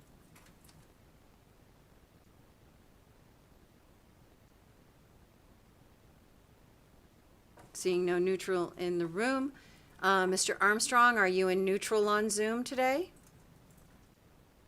I am Chair Carlton, Administrator Armstrong. For the record, I just want to confirm our fiscal note on the original bill was 0, and as amended, it remains 0. So that's one less agency for Senator Scheibel to hunt down. So just to confirm, as amended, the DCFS fiscal note remains 0. Okay, thank you very much. We appreciate that. So with that, seeing no one else in neutral on Zoom, I'll go to neutral on the phone line, please. If you would like to testify in neutral on SB 108, please press star 9 now to take your place in the queue. Chair, we have no callers on the line in neutral. Okay, so with that, I believe if there's no closing comments, we can go ahead and move forward. We'll be waiting for information on the removal of the fiscal notes and the amendment that the majority leader is working on, and when we receive those, we'll continue the conversation on SB 108. So with that, we will close the hearing on SB 108.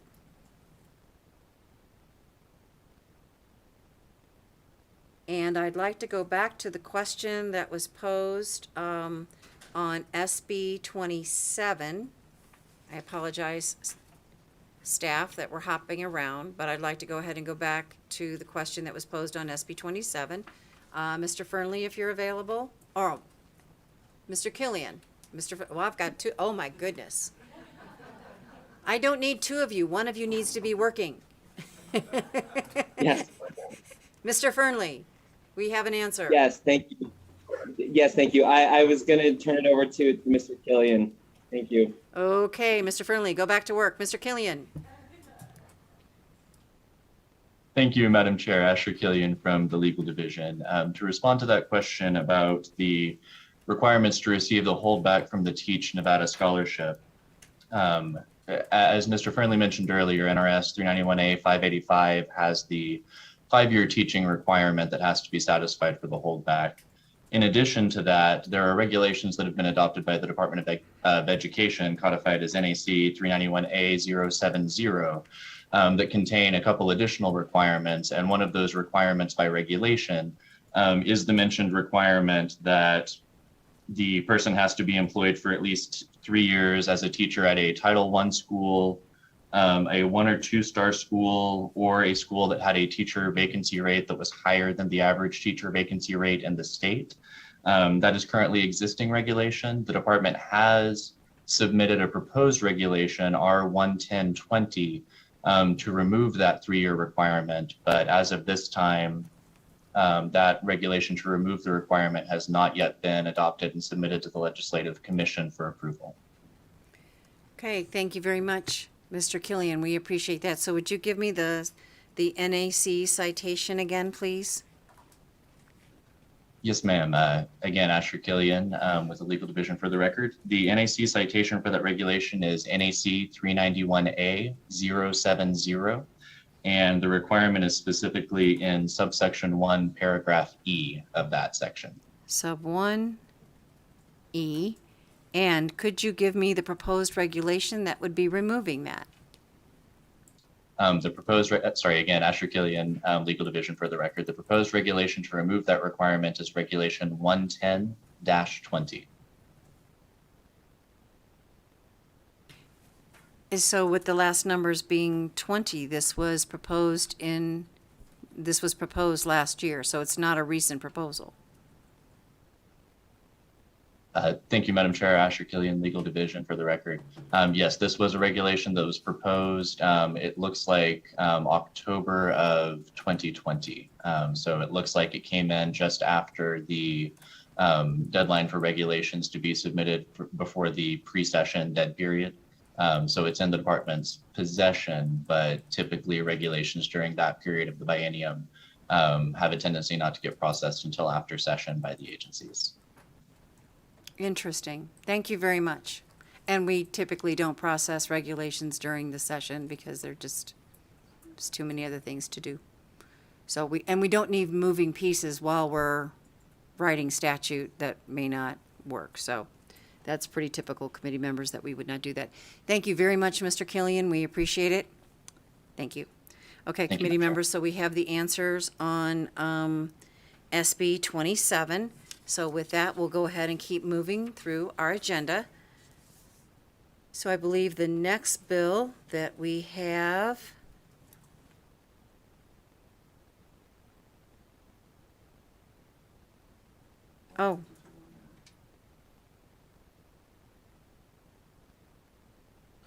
on 27, we did just pause and we did not complete the hearing process. That is correct. So committee staff, we're going to go ahead and reopen the hearing on SB 27.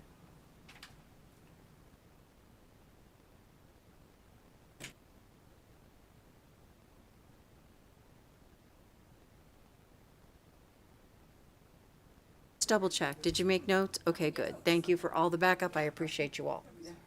No, that's okay. It's easy to get confused because we've had to open and close them a couple of times. So thank you guys for all keeping really good notes and not making me have to go find it. So we don't have to reopen the hearing. Sorry, committee staff. SB 27 is as it is, but we did get our answers, so we can address those concerns in the future as we process the bill. So with that, I believe we've completed our mission on SB 108. We're waiting for amendments and fiscal note issues. The next one we have is SB 128, but this is actually to conduct a study. Since the treasurer is here, we're going to go ahead and open up SB 128.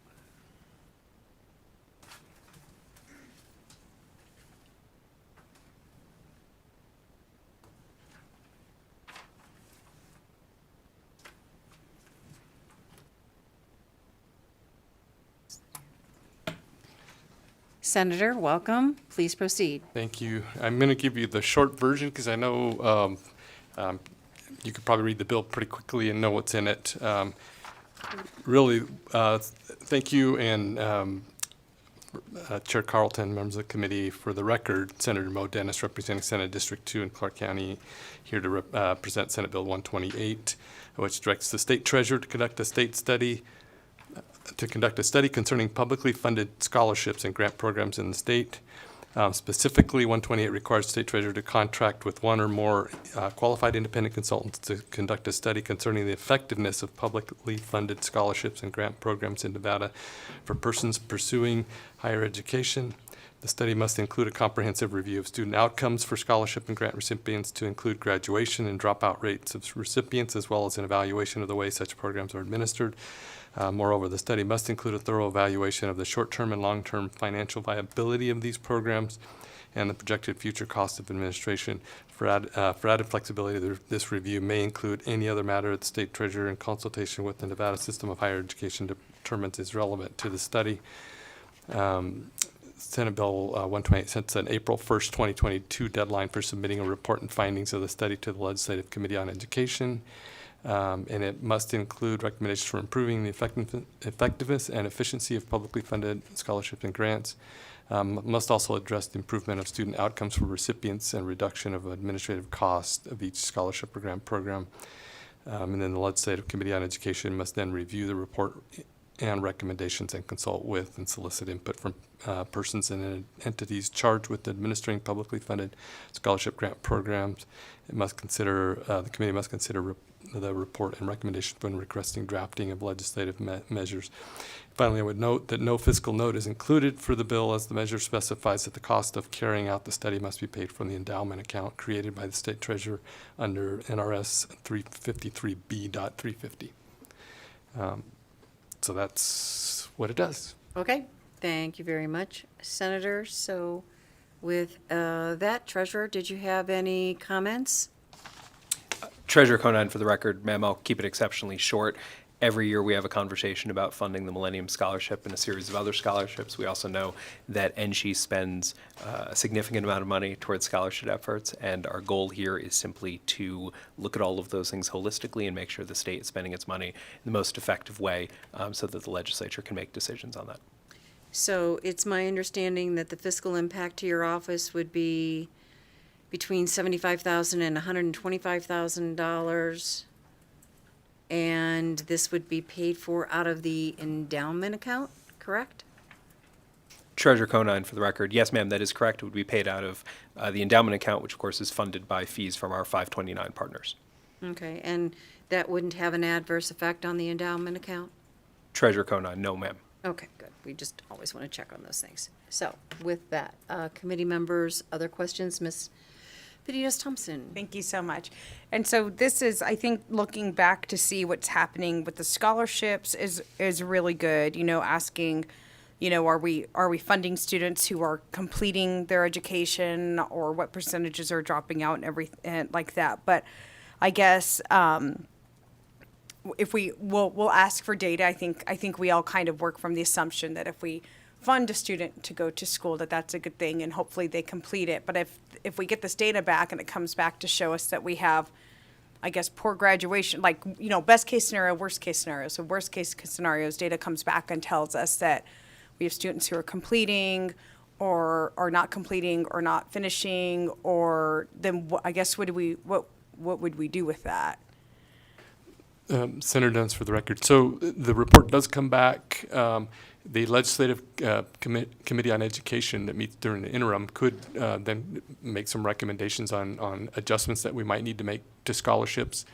I also view this as like the first step to also, because the next step would be how do we find more, because for me, the interest in this was how do we get to where we can find a permanent solution for funding these programs. But I think before we can do that, we need to make sure that they're working properly and that we've got them set up exactly the way they need to be to produce the outcomes that we're expecting.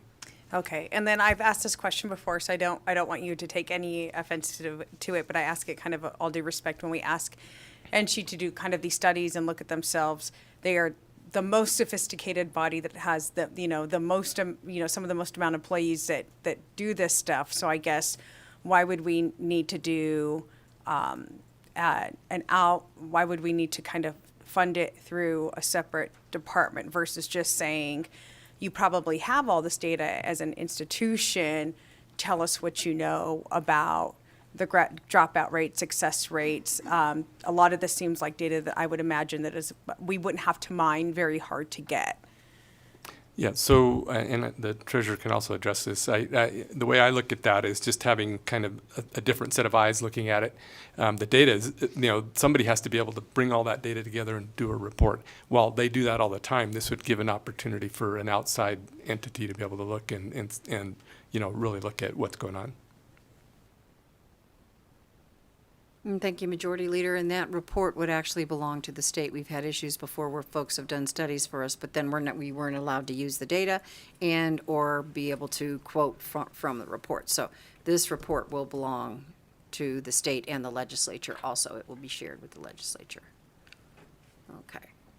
All right. And committee members, one of the things that popped into my mind was all the conversations we had that day about all the different waivers and scholarships and dual enrollment and waiving fees over and over again with when we had everybody here wanting to do different things, to be able to actually have some real data on some of this, I think could be helpful. It's just typically we don't do studies quite like this. We would ask the Committee on Education to do it, but I think they're probably going to have their work cut out for them over this next interim. So being able to do it this way, it's an option, so we can move forward from there. Are there any other questions from any other committee members at this time on this bill? Of course, Ms. Peters. Anytime data comes up, she's there for me. She's got my back. Thank you, Madam Chair. And actually, something that you said made me wonder about bringing in the waiver programs, the tuition waiver programs that we have talked about to this study to kind of assess the efficacy of those as well, and how I don't know. There's a lot of data around the waivers, right? The strict waivers in particular that don't include FAFSA requirements that we could look at. So I don't know if that would add too much to this, but it would. I was just wondering if that was considered at all. So we'll both answer. As I mentioned in my comments, that there is also the ability to add some things to it as we see fit, in consultation with NCHE. And Treasurer Conine, for the record, Assemblywoman, one of the reasons for that breadth of potential cost between $75,000 and $125,000 is that we think, like any good data study, we have an end goal, right? We know the types of things we want to look at, but like any good sailing ship, we're going to go where the wind takes us. So if there's an opportunity to learn more that will give us a more holistic picture, we're going to take that opportunity. Thank you, Madam Chair. I do hope that this comes back with some suggestions or recommendations on how to maybe help students through the FAFSA process as well, because I know that that's a stumbling block for many people. The Senator Dents, for the record, as we know, we do have a bill on that specific thing that would help get kids through FAFSA, as well as the Promise Scholarship also requires that. So. Okay, thank you all very much, and we've asked NCHE to provide us data also, so we'll see how this all evolves and go from there and start making decisions based on real data. That would be nice. So, thank you, Senator, Treasurer, appreciate it. With that, I believe we can go ahead, and this is the hearing for SB 128. Did you have anyone else you wanted to present today? No? Okay. I don't know. Okay, so with that, we'll go ahead and open it. Is there anyone in the room in support of SB 128?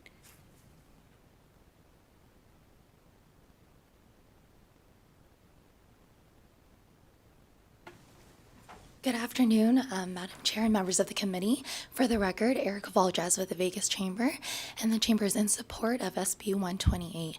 The Chamber has been supportive and will continue to support scholarship and grant programs in the state of Nevada.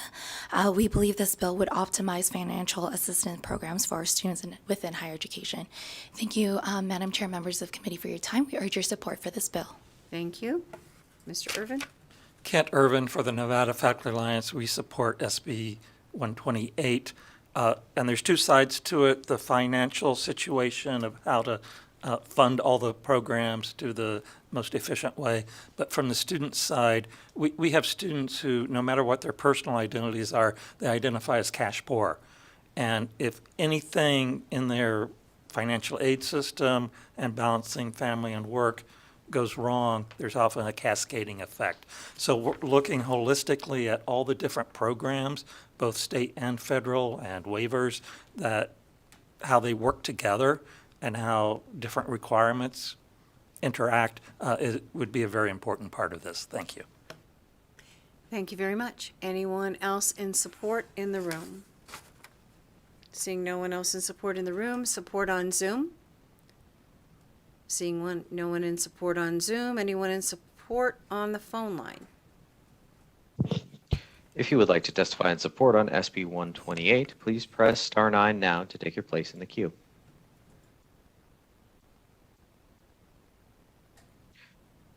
Chair, we have no callers on the line in support. Thank you very much. Is there anyone in opposition in the room? Seeing none, anyone in opposition on Zoom? Seeing none, anyone in opposition on the phone line? If you would like to testify in opposition to SB 128, please press star 9 now to take your place in the queue. Chair, we have no callers in opposition at this time. Thank you very much. Anyone in neutral in the room? Seeing no one, anyone in neutral on Zoom?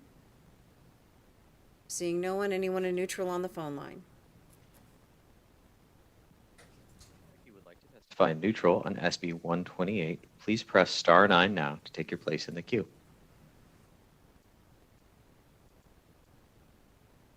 Chair, we have no callers on the line in neutral. Okay, thank you. I don't believe any closing comments need to be made. Oh, the treasurer, know when to hold them, know when to fold them, treasurer. Yes, ma'am. I'm Treasurer Conine for the record. I just don't think I'm going to have another opportunity to do this. So I wanted to thank Senator Dennis, Majority Leader Benitez Thompson, and you for all of your work throughout the years to keep the Millennium Scholarship afloat. I've never prepared as hard for a meeting as I do when I know you're going to be there. So thanks so much, and Godspeed. Thank you very much. Thank you, thank you. So with that, I believe we can go ahead and close the hearing on Senate Bill 128. And Senator Dennis, you're also here for Senate Bill 276, is that correct? Let's go ahead and do that while you're here.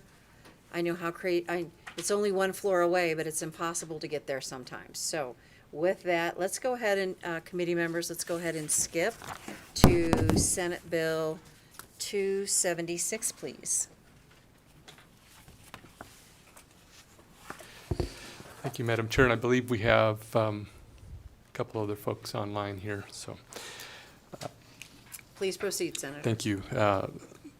Thank you, Madam Chair, members of the committee. For the record, Mo Dennis, representing Senate District 2. I'm pleased to be here today, present Senate Bill 276. And presenting with me today, we have Sharath Chandra, the administrator of the Real Estate Division. I think we have Rocky Vincent is also online. Every year, our state's information technology becomes outdated by the time state agencies come to the legislature to request funding for IT modernization. We run into those issues of trying to find the appropriate funds. Now the COVID-19 pandemic raised demands for government work and services in many new, unexpected, and rapidly changing ways. For example, the rapid transition to remote work required more automated business processes so agencies can operate with minimal paper and in-office staff. It's also important that these remote capabilities do not compromise IT security or data privacy.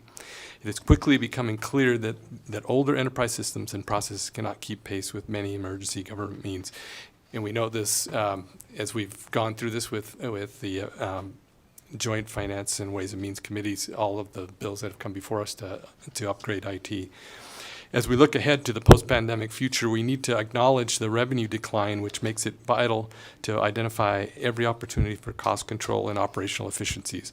In addition, we need a resilient technology platform to maintain service continuity during unforeseen conditions that stress or disrupt the business environment. The IT modernization needs vary between state agencies, but ultimately it is necessary to leverage technology to meet expanding goals and streamline services offered to our residents and consumers. For these reasons, SB 276 imposes a fee specifically dedicated to improving the technology needs of the Real Estate Division of the Department of Business and Industry. Senate Bill 276 establishes a $15 technology fee imposed to each applicant for the issuance of renewal of certain licenses, certificates, permits, and registration issued by the Real Estate Division. In addition, the bill creates various technology accounts for Chapter 645 real estate brokers and salespersons, 645C appraisers of real estate and appraisal management companies, 645D inspectors of structural and energy audits, 645H asset management companies and asset managers, and 119A timeshares of the Nevada revised statutes in the state general fund administered by the division. Any interest or income earned must be credited to the accounts, and any remaining balance in the account does not revert to the state general fund. Finally, the bill requires that money collected from technology fee be deposited in the respective account governing certain professions or occupations and be accounted for and used for acquiring or improving the technology used by the division for administering the respective professions. I will mention that I am a licensed realtor, and every time I do our continuing education, you take a class. Currently, with the system that the real estate division is using, you have to keep a physical copy of the certificate when you take the class, and then when you go to turn your stuff in to register for your license, you have to have all the pieces of paper, and if you're missing one, you have to try to go back to the people that you received it one. So they don't have the ability to electronically be able to do that. We have, as part of the budget, an upgrade to the real estate division's computer system. What this fee would do is would allow them to continue to maintain that system. During the pandemic, we've actually had a lot more realtors that have gone and gotten their license, and so there's over, I can't remember the number now, it's over 30,000 or 40,000 realtors, real estate agents, and so this is something that they came to me and said, this is something that we want. We want to be able to have updated technology so that we can keep up with the demand. And as you know, real estate is doing well right now, and it goes in cycles, but we need to be able to keep up with all of that and make sure that there's no fraud going on, make sure that we're able to provide the services that we need for the customers as well as for those that are in the industry. So with that, urge support, and I know we've got the administrator from the division here as well as Rocky, and I believe they have some brief comments. Thank you, Senator Dennis. Who would you like to go next in the presentation? Let's go with Sharath. Thank you, Mr. Sharath. You can go ahead. Good afternoon, committee, Madam Vice Chair. Sharath Chandra, Administrator for the Real Estate Division. First, I just wanted to thank Senator Dennis for the amount of work that he put in on this bill, and also the Association of Realtors. They've been tremendous in trying to get this forward to you. Just very quickly, technology has been a very important priority for the division, and I think the pandemic has kind of put a spotlight on some of the lack of resources, and so I think it is very important for us. The one thing that I also want to quickly mention is this is a 2-year renewal cycle, so this fee would be applicable every 2 years for licensees. So that was the other point I quickly wanted to make, and I'll just stand back and happy to answer any questions. Thank you.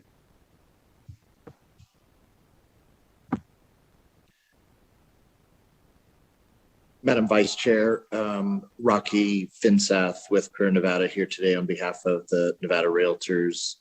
It's a pleasure to be with you today. Realtors are in full support of SB 276. We want to thank Senator Dennis for bringing this important piece of legislation. As Senator Dennis has alluded to, it will increase the cost of licensing fees for all licensees across the board. But the technology needs of the divisions are that critical to us that we do support the increase in licensing fees, and again are in full support. Thanks for the opportunity to comment this afternoon. And thank you very much, Madam Vice Chair, for taking over for me for just a moment. Mr. Finseth, I do have a question because we've had a long history in this building together, and I think we've changed these fees a number of times, and I think we tried to move it to 2 years before, and then we ended up having to backtrack and go back to 1 year. So if I'm looking correctly, we're trying to do the 2-year thing again. So why? Madam Chair. Am I right? We attempted to move the licensing fees from 2 years to 4 years, actually, and you are absolutely correct, as I would expect, that we had to come back and move those licensing fees back to a two-year renewal cycle. This just deals with an increase in the technology fees only. Okay. And that, as Director Chandra has indicated, that would be over a 2-year period. And again, we're in full support. And Madam Chair, since I do have the floor for just a second, I just want to thank you for your many years of service and your personal friendship and all your support. You're going to be a great loss to the legislature and to my lobbying colleagues. Thank you Thanks. very much, Mr. Finseth. So with that, as long as it's not the same one we've tried to change before, because that thing, Right. that thing was a ping It's pong. not. Okay, all right, It- that's good. it was I a pain. appreciate it. I appreciate that. So committee members, are there any other questions of Mr. Finseth at this time? Or the senator? Not seeing any, so this would be the hearing for SB 276. I will go ahead and open it up. Are there other folks here in the room in support of SB 270? I'm sorry, was there a question? Okay. Other folks in support of SB 276 in the room? Seeing none, is there anyone on Zoom? Seeing none, is there anyone on the phone line in support of SB 276? If you would like to testify in support on SB 276, please press star 9 now to take your place in the queue.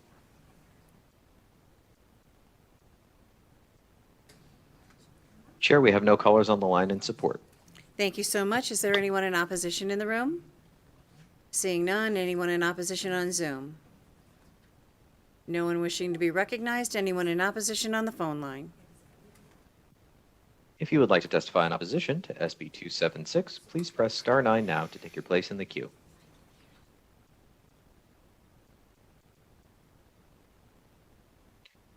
Chair, we have no callers in opposition at this time. Thank you very much. So with that, do we have anyone in neutral in the room? Seeing no one in neutral in the room, anyone neutral on Zoom? No one in neutral on Zoom, anyone in neutral on the phone line? If you would like to testify neutral on SB 276, please press star 9 now to take your place in the queue. Chair, we have no callers on the line in neutral. Thank you very much. So with that, Senator, I don't think there's any closing remarks that need to be made. With that, we'll go ahead and close the hearing on SB 276. Let me check with the majority leader here real quick.